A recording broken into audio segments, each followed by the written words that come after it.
फसलों से लहलहाते खेत खलिहान, गोबर में लिपे खपड़ैल मकान, खुले मैदान में घास चरते मवेशी और तालाबों में डुबकी लगाते बच्चों की टोली संग कुछ वक्त बिताने जा रही है। यात्रीगण अपनी कुर्सी की पेटी बांध ले, ये सवारी गांव जा रही है।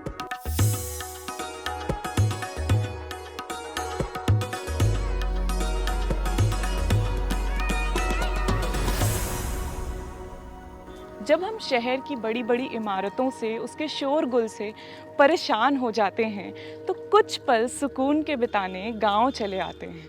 जोहार, स्वागत है आपका दूरदर्शन के इस खास कार्यक्रम में जिसका नाम है गांव यात्रा। इस कार्यक्रम में हम आपको गाँव की सैर कराते हैं, उनके रहन सहन, खान पान और रोज़गार से रूबरू कराते हैं। हम सभी को पता है कि भारत देश गाँवों का देश कहलाता है, क्योंकि आज भी यहाँ की 2/3 आबादी गाँवों में बसती है और यहाँ का प्रमुख रोज़गार कृषि है, जो कि हमारे जीडीपी का एक प्रमुख हिस्सा भी है। तो आज हम आपको लेकर चल रहे हैं नामकुम से 8 किलोमीटर दूर और रांची शहर से 21 किलोमीटर दूर बसा सपारोम गांव। पहाड़ की तिलहट्टी में बसा ये आदिवासियों का गांव। यहाँ पे प्रमुख रोज़गार कृषि है और मजदूरी है। तो आइए हमारे साथ चलिए इस गांव की सैर पर और जानिए इस गांव के बारे में। नामकुम ब्लॉक के हहाया पंचायत के अंतर्गत आने वाला गांव सपारोम उन ग्रामीण क्षेत्रों में शुमार है जिसकी खूबसूरती कुछ वक्त के लिए आपके कदम रोक देती है। पक्की और साफ सुथरी सड़क से गुजरते हुए इस गांव की तलाश आपको पहाड़ी की तलहट्टी पर पहुंचाता है। लगभग 600 की आबादी वाले इस गांव में मुख्य रूप से आदिवासी जनजाति रहते हैं, जो अपनी आजीविका के लिए कृषि या मजदूरी पर निर्भर हैं।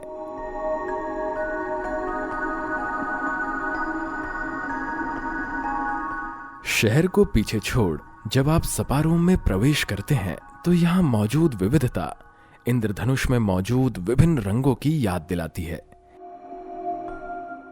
एक तरफ शहर जाने को तैयार तरबूजों का काफिला तो दूसरी तरफ तालाब में मछली पकड़ते मछुआरे, कहीं खेतों में पसीना बहाते किसान तो कहीं घरों में इमली की छटाई करती ग्रामीण महिला। दिन का कोई भी पहर क्यों ना हो, यहां जिंदगी रुकती नहीं। बीते कुछ वर्षों में सपारोम ने कई विकासात्मक कार्यों द्वारा खुद को संवरते हुए देखा है। सड़क, बिजली और पानी, यहाँ इन तीनों ही पहलुओं पर काम हुआ है। हम यहाँ फैब्रिकेशन के काम करते हैं। इसमें खिड़की, ग्रिल, दरवाजा ये सब बनता है। जो भी लोहा का सामान है तो इसमें सारा कुछ बनता है। जितने भी खिड़की, दरवाजा हो गया, फिर ये सब ऑर्डर देते हैं लोग। फिर हम वहाँ जाके, हमारे पति जाके वहाँ नापी करते हैं दरवाज़ा का, और फिर वो आके यहाँ बनाते हैं और वो लोग ले जाते हैं।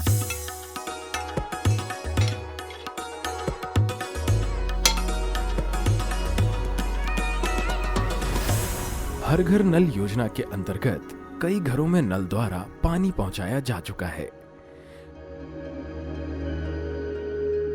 पीएम आवास योजना के तहत कई परिवारों को आवास दिया गया है। यह गांव ओडीएफ घोषित किया जा चुका है। पीएम आवास मिला है, 1,30,000 का मिला था। 2020 में मिला है, मतलब 19-20 में मिला है, और उसमें कुछ अपना लगा के बनाए हैं। स्कूल का तो यहाँ प्राइवेट स्कूल है भी नहीं। मेरा भी बच्चा को पढ़ाते हैं लेकिन रामपुर भेजते हैं, बहुत दिक्कत होता है। केवल है तो सरकारी है, और आजकल का युग में तो कौन नहीं चाहता है कि सरकारी प्राइवेट स्कूल में पढ़ाएं। सभी कोई चाहता है। आजकल इंग्लिश का ज़माना है, इंग्लिश में नहीं अपना बच्चा लोग को नहीं सिखाएंगे तो आगे के लिए दिक्कत हो जाएगी ना। हमको मिला है इंदिरा आवास घर और गैस चूल्हा मिला है। और क्या, पानी तो नहीं आता है, इधर ऊंचा जगह है ना, बोल के नहीं आता है, और उधर तो आता है पानी। यहाँ सरकारी योजना के अंतर्गत एक तालाब का निर्माण भी किया गया है, जिसमें ग्रामीणों द्वारा मछली एवं बतख पालन किया जाता है।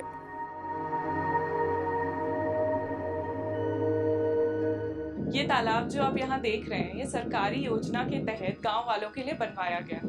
इस तालाब में मछली पालन और बतख पालन भी होता है। साथ में गांव वालों के लिए रोजमर्रा की जिंदगी में ये तालाब काफी काम आता है, जैसे कपड़े धोने के काम, बर्तन धोने के काम और नहाने के काम। इससे खेतों की सिंचाई के लिए भी काफ़ी इस्तेमाल किया जाता है, जिससे पाइप लगे और ड्रिप इरिगेशन का काम यहाँ से होता है। ये तालाब ने काफ़ी रोजगार और काफ़ी फायदा पहुँचाया है इन गांव वालों को।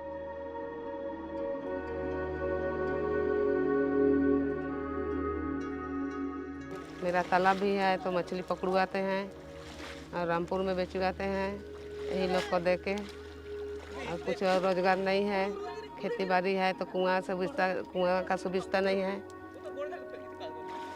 कुआं सुविधा रहने से हम लोग खेती उती करते हैं।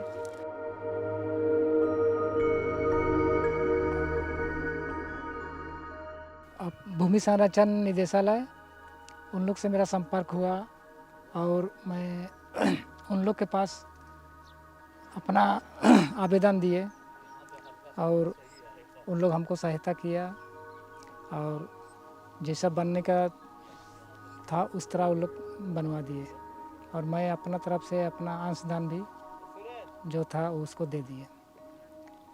तो अभी तालाब बनकर मेरा, पहले ये रास्ता एकदम छोटा सा मेड़ था, इधर से आने जाने के लिए अगला टोली को आने जाने में सिर्फ पैदल ही, वो कोई 2 चक्का भी नहीं जा पा रहा था। अभी आराम से 4 चक्का ट्रक भी जा रहा है तालाब बनने के बाद। अब इस तालाब बनने से मेरा आमदनी लगभग, खेत था उस समय धान का खेती होता था, वही 10 से 12 हज़ार और 15 हज़ार तक आमदनी आता था। अभी तालाब बना के अभी लगभग 1.5 से 2 लाख सालाना आता है।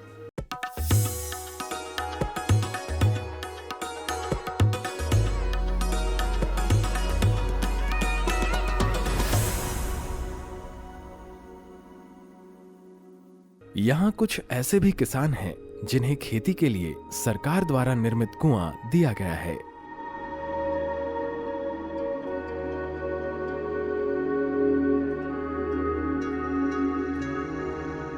गांव में 16,000 लीटर क्षमता का एक जल मीनार मौजूद है, जिससे पूरे गांव को पीने का पानी मुहैया कराया जाता है। इस मीनार के ऊपर सोलर पैनल लगा हुआ है, जिससे उत्पादित बिजली द्वारा ही इसका मोटर चलता है।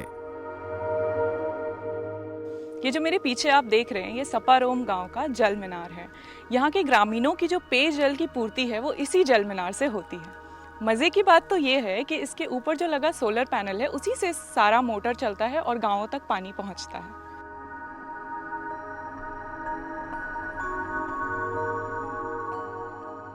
कृषि प्रधान इस गांव में अधिकतम खेती ड्रिप इरिगेशन द्वारा किया जाता है। यहाँ किसान अच्छे उत्पादन के लिए कई उन्नत तकनीक का इस्तेमाल कर रहे हैं। यहाँ के निवासी राजेश मुंडा अपने पूरे खेत की सिंचाई ड्रिप इरिगेशन द्वारा करते हैं और साथ ही अब ये जैविक खेती की तरफ रुख करने की योजना बना रहे हैं। हमने 2003 से ड्रिप इरिगेशन पे ही हमने खेती किया है। ड्रिप इरिगेशन से हमको बहुत लाभ मिला है। गवर्नमेंट की ओर से 90% सब्सिडी मिलती है, 10% हमको अपना देना पड़ता है। कुछ किसान का शेयर भी लगता है, सरकार को दी जाती है, उसी से हमको मिला हुआ है।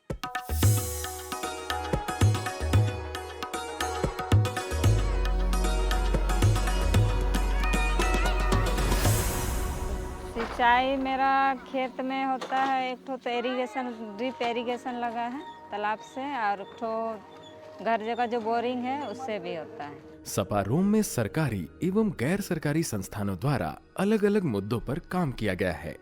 जहां एक तरफ यहाँ के वार्ड पार्षद भीम सिंह मुंडा के पास अपने गायों के लिए सरकार द्वारा शेड का निर्माण करवाया गया, तो वहीं दूसरी तरफ उन्हें एक एनजीओ द्वारा गोबर गैस प्लांट दी गई है।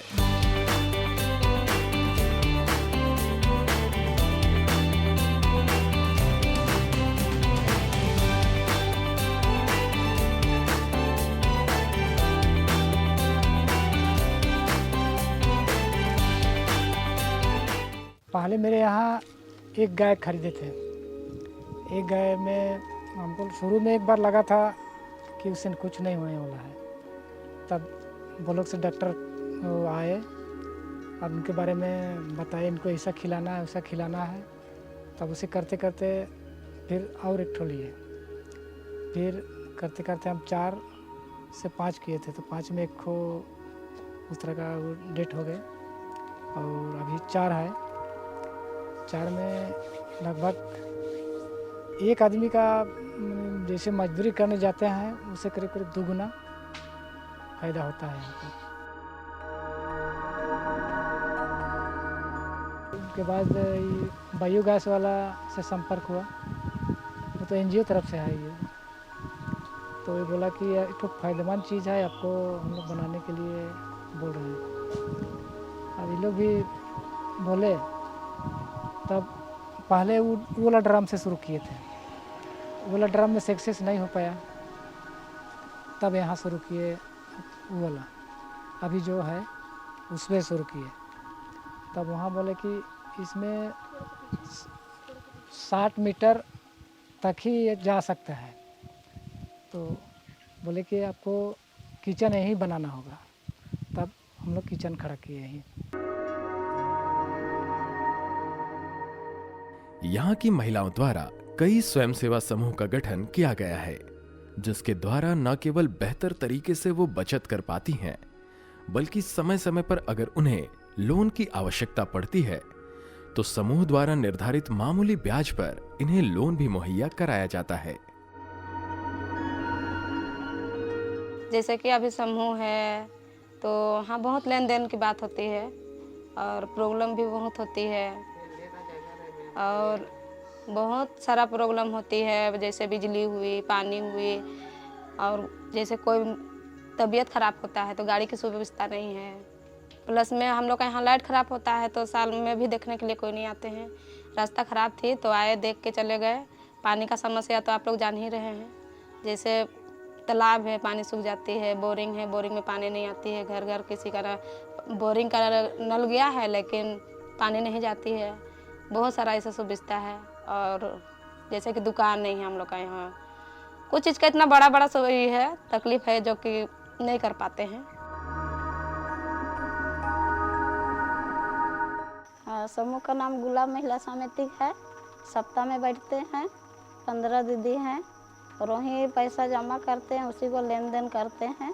और भी बैंक से भी ऋण लिए हैं, उसी में फिर सब कोई लेते हैं ऋण का तौर से। उसी में दुकान उकान, खेती बाड़ी, बच्चा सबका पढ़ाई लिखाई, शादी ब्याह, कोई भी ज़रूरत पड़ता है हम लोग वहाँ से लेके चलाते हैं। ज्योति महिला समूह में अभी 20 रुपया सप्ताह में बचत करते हैं, वही फिर बैंक तरफ से कुछ मिला है, वही से अभी तो काम चला रहा है।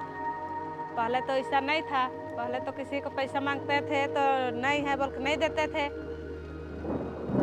अभी तबीयत खराब होता है तो कोई भी मजबूरी रहता है तो समूह से ही लेन देन कर रहे हैं। प्रकृति की ताल से ताल मिलाकर चल रहे गांव की आबो हवा में वाकई जादू है।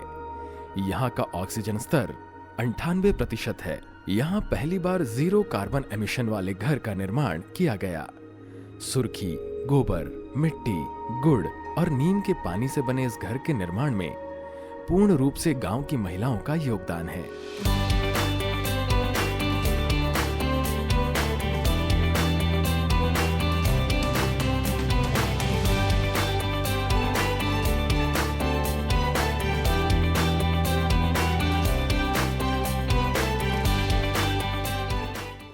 हम लोग अभी यहाँ लिपाई चल रहा है मिट्टी का।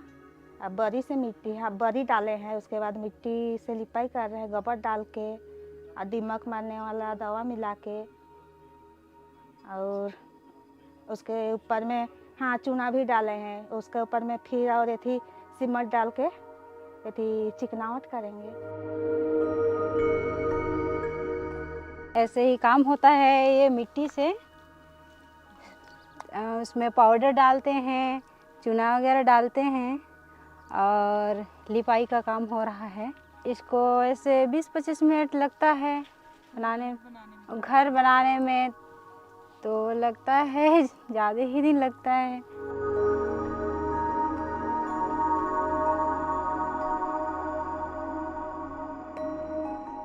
हम यहाँ जहाँ अभी बैठे हैं इस जगह को मयूर वन कहते हैं। सपारोम गांव के इस जगह को मयूर वन इसलिए कहते हैं क्योंकि बारिश के मौसम में यहाँ आपको काफ़ी मोर देखने को मिल सकते हैं। और ये जो ज़मीन है ये कभी बंजर हुआ करती थी, पर आज यहाँ पे यूटिलाइजेशन का काफ़ी काम चल रहा है। इस पूरे ज़मीन को बहुत अच्छी तरीके से इस्तेमाल किया जा रहा है, जिसमें से एक है जैविक खेती। जैविक खेती का काम शुरू होगा ताकि फल और सब्जियां उगा सकें इस गांव में। दूसरा, ये जो आप मेरे पीछे देख रहे हैं ये एक पारंपरिक तरीके से बनाया हुआ घर है, जिसमें गांव की महिलाओं का काफ़ी योगदान रहा है। इस पूरे घर को सुर्खी, गुड़, नीम का पानी, मिट्टी और गोबर से बनाया गया है। सबसे ख़ास बात यह है इस जगह की कि यहाँ का ऑक्सीजन लेवल 98% है, जिसकी वजह से यहाँ पे एक ओल्ड एज होम बनाने का भी प्लान चल रहा है। और इस ओल्ड एज होम के निर्माण से यहाँ के गांव वालों को काफ़ी रोज़गार मिलने वाला है। यहाँ हमने एक फार्म हाउस का निर्माण किया है और साथ ही हमारा प्रपोज़ल है कि हम एक ओल्ड एज होम बनाएं जो समाज के सबसे उच्च वर्ग के लोग हैं उनके यहाँ हमारे यहाँ बुज़ुर्गों को आजकल कम मान्यता मिल रही है, उन्हें थोड़ा उपेक्षित सा महसूस हो रहा है। इसलिए वो चाहते हैं कि अब वो एक ऐसे समाज में रहें जहाँ अपने जैसे लोग हों, जहाँ वो बात कर सकें, अपनी समस्याओं को एक दूसरे के साथ बता सकें, शेयर कर सकें। इसी सब सोच कर हमने यहाँ एक ओल्ड एज होम का प्रपोज़ल रखा है जो अगले साल तक शायद बनकर तैयार हो जाए। यहाँ कुछ समय पूर्व अखिल भारतीय महिला सम्मेलन की एक बैठक हुई, जिसमें यह तय किया गया कि यहाँ जैविक खेती पर काम किया जाए, जिससे यहाँ के ग्रामीणों, खासकर ग्रामीण महिलाओं के लिए रोजगार के कई अवसर खुल सकेंगे। एक रूप में इस गांव को इस तरीके से आदर्श बनाने का प्रयास किया जा रहा है कि अपने आप में यह गांव का जो विकास हो तो हो ही, लेकिन यह झारखंड के लिए ही नहीं बल्कि पूरे पूर्वी भारत के लिए एक रोल मॉडल बने, क्योंकि बहुत मामले में यह उस लायक है कि आदर्श गांव बन सके। एक ओर तो यह पहाड़ों से घिरा है, चारों तरफ वन क्षेत्र काफ़ी ज़्यादा घना है, ऑक्सीजन का लेवल बहुत ज़्यादा है और किसी भी एक व्यक्ति को बेहतर तरीके से जीवन जीने के लिए इस गांव से अच्छी जगह हो ही नहीं सकती है। खास करके अभी हम जैसा परिदृश्य देखते हैं, झारखंड में नगरीकरण बहुत तेज़ी से हुआ है, खान खनिज व्यापार वगैरह बहुत तेज़ी से बढ़ा है, लेकिन जैसे से बढ़ रहा है शहरीकरण जिस तरीके से हो रहा है, उसका सबसे घातक प्रभाव ये हो रहा है कि हम प्रकृति को नुकसान पहुंचा रहे हैं। और प्रकृति में जंगल, पेड़ पौधे, इवन शहर में बहुत मुश्किल से घने पेड़ नज़र आते हैं। वैसे माहौल में यहाँ चारों तरफ पहाड़ है, पेड़ पौधे हैं और यहाँ था कि ठीक है कि हम प्रकृति के साथ तो रहें, लेकिन एक मामले में इसको उस रूप में विकसित करें जहाँ की समुदाय का भी विकास हो, गांव के लोगों का विकास हो और एक तरीके से एक कोऑपरेशन की भावना हो, कोऑपरेटिव की भावना हो। हमारा राज्य जितना अपने खनिज के लिए प्रसिद्ध है, उतना ही प्रसिद्ध है यहाँ के खिलाड़ियों के लिए। झारखंड ने एक से बढ़कर एक खिलाड़ी दिए हैं जो आज देश का नाम अंतर्राष्ट्रीय स्तर पर ऊंचा कर रहे हैं।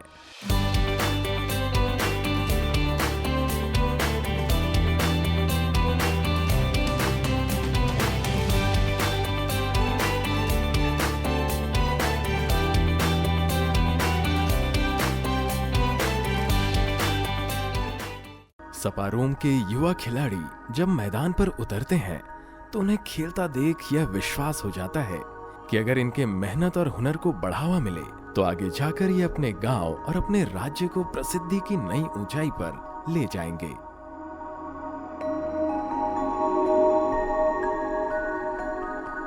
किसी भी समाज में विकास की इमारतें शिक्षा एवं स्वास्थ्य की नींव पर रखी जाती है।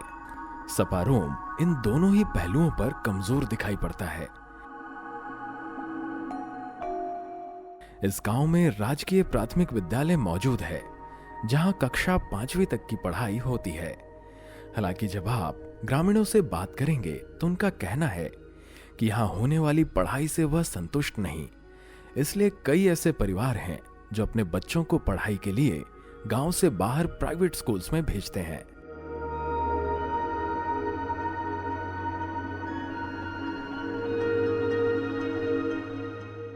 प्राथमिक विद्यालय के ठीक सामने यहाँ का आंगनबाड़ी मौजूद है। इस गांव में स्वास्थ्य केंद्र नहीं है, जिस कारण ग्रामीणों को कई परेशानियों का सामना करना पड़ता है।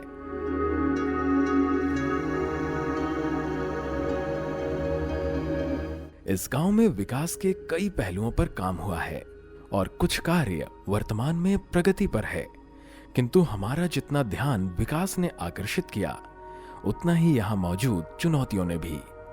यह सामुदायिक भवन न होने के कारण गांव वालों के लिए सबको एकजुट कर सभा आयोजित करना एक चुनौती बन जाती है। सपारोम में कुछ ऐसे भी परिवार हैं जिनके घरों तक अभी भी पानी नहीं पहुंच पाया है। गांव में रोजगार का कोई स्थायी जरिया न होने के कारण कई ग्रामीण गांव से बाहर मजदूरी की तलाश में निकलते हैं।